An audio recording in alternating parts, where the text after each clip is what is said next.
Welcome to Nueva Ecija. Yung jowa ko po ay magbablog. For today's vlog, ang baby Cal ay pupunta ng San Jose at kami ay bibili ng butane. Mga bulilit. Welcome to vlog. So, ayun po, pupunta sila ng San Jose. Sa San Jose po, dun po yung bahay nung ate nila sa Nueva Ecija. Tarlac to San Jose. Ang pagkakaalam ko, 2 hours yung biyahe nila. Pero umabot sila ng almost 2.5 hours. Katitigil ba naman? Sabi ko kasi, i-vlog nila.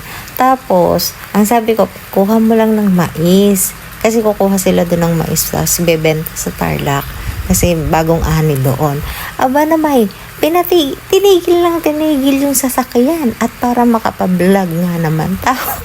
Tawa talaga. As in, yan yung daanan papasok doon kina ate. So, nandun na sila sa looban. Looban kasi yun sa kanila. Pagkakaalam ko lang din. Which is hindi pa talaga ako nakapunta. Yun yung kinaate, yan, kinaate. Diyan kinaate, madaming mga gulay, mga tanim-tanim dyan. Kasi asing talagang nag-harvest sila at ibinebenta nila ng maganda yung mga gulay-gulay nila. So yun, nakarating na nga sila, nanguha sila ng mangga. Ay, grabe sa probinsya talaga. Libre ang mangga. Ano? Ito, si Marjet. Paulo ko dyan, mas malibad dun, oh. Jel, Ah, hi to my vlog.